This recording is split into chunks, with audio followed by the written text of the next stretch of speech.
ఇప్పుడే సోనీ లివ్‌లో 'మరణ మాస్' అనే మలయాళం మూవీ చూసా. ఈ మూవీలో పజల్ జోసెఫ్ గారు హీరోగా చేశారు. మరోసారి పజల్ జోసెఫ్ గారు తన కామెడీ టైమింగ్‌తో, తన యాక్టింగ్‌తో ఇరక్కొట్టేసాడని చెప్పుకోవచ్చు. అండ్ మూవీ నాకైతే చాలా నచ్చింది. ఒక డార్క్ కామెడీ థ్రిల్లర్‌గా వచ్చింది మూవీ ఇది. ముందుగా స్టోరీ లైన్ ఏంటో చూద్దాం. బనానా కిల్లర్ అనే సైకో ఉంటాడు. 70 ఏళ్లు పైబడిన ముసలి వాళ్ళని చంపేసి వాళ్ళ నోట్లో బనానా కుక్కేసి వెళ్ళిపోతూ ఉంటాడు. మరి ఈ సైకోని పట్టుకోవడానికి పోలీసులు చేసే ప్రయత్నం ఏంటి? అదే ప్యాటర్న్ లో సైకో కిల్లర్ మర్డర్ చేయడానికి ఓ బస్సు ఎక్కుతాడు. ఆ బస్సులో జరిగిన ఇన్సిడెంట్ కి, ఆ బస్సు డ్రైవర్ కి, ఒక ముసలాయనకి, హీరోయిన్ కి, హీరో లుక్ కి ఉన్న సంబంధం ఏంటి అనేదే మూవీ స్టోరీ లైన్. అండ్ ఈ మూవీలో ఆ విలను ఎందుకు అలా బనానా నోట్లో పెట్టి చంపుతున్నాడు అనేది కూడా మీరు మూవీలో చూడాలి. ఇందులో పోలీస్ ఆఫీసర్ క్యారెక్టర్ మాత్రం భలే ఉంటది మామ. తన కుక్క మిస్ అయిపోద్ది.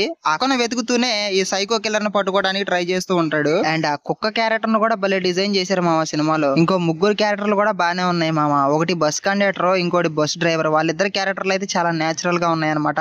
ఇంకోటి మన హీరో పజల్ జోసెఫ్ గారి క్యారెక్టర్ కూడా బానే ఉంది. లుక్ క్యారెక్టర్ చేశాడనమాట ఆయన స్క్రీన్ మీద చూస్తే చాలా నవ్వు వచ్చేలా డిజైన్ చేశారు ఆయన క్యారెక్టర్ ని.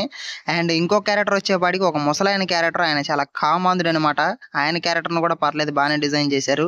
ఆయన చేసే పనులకి చిరాకు వస్తుంది అనమాట మనకి. అలా డిజైన్ చేశారు ఆయన క్యారెక్టర్ ని. ఫస్ట్ సీన్ నుంచే ఇంట్రెస్ట్ గా ఉండేలా డిజైన్ చేశారు మామ సినిమాని. ఒక పక్క సైకో కిల్లర్ మర్డర్ చేస్తూ ఉంటే, ఇంకో పక్క పజల్ జోసెఫ్ గారు కామెడీ టైమింగ్ తో మనల్ని ఎంటర్టైన్ చేస్తూ ఉంటారు. అండ్ ఫస్ట్ హాఫ్ లో పోలీస్ స్టేషన్ లో సీన్ ఉంటది. ఆ సీన్ కి అయితే నవ్వి నవ్వి కడుపు చెక్కలైపోద్ది అనమాట. అంత కామెడీ ఉంటది ఆ పోలీస్ స్టేషన్ సీన్ లో. ఇంకా సస్పెన్స్ ఎలిమెంట్స్, థ్రిల్లర్ ఎలిమెంట్స్ అయితే చాలా ఉన్నాయి సినిమాలో. మనకి ప్రతి చోట కూడా థ్రిల్లింగ్ కలిగించేలా ఉంటది సినిమా. నెక్స్ట్ ఏం జరిగిద్ది అనే క్యూరియాసిటీ మాత్రం మనకి ఖచ్చితంగా వస్తది. డార్క్ కామెడీ ఇష్టపడే వాళ్ళు ఎవరికైనా సరే ఈ మూవీ పిచ్చగా నచ్చేసిద్ది. అదే డార్క్ కామెడీ అలవాటు లేని వాళ్ళకి మాత్రం ఏంటి ఈ సినిమా అనేలాగా అనిపించింది అనమాట.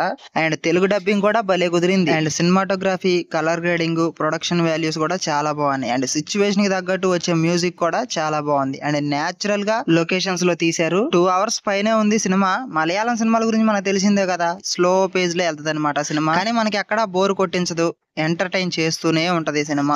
చివరి వరకు నాకు బాగా నచ్చింది. అండ్ మీరు చూస్తుంటే మీకు ఎలా అనిపించిందో ఖచ్చితంగా కామెంట్ చేయండి. అలాగే ఈ వీడియో నచ్చితే లైక్ చేసి, సబ్స్క్రైబ్ చేసి, బెల్ నోటిఫికేషన్ ఆన్ లో పెట్టుకోండి. నెక్స్ట్ వీడియోలో కలుద్దాం. By by, signing off.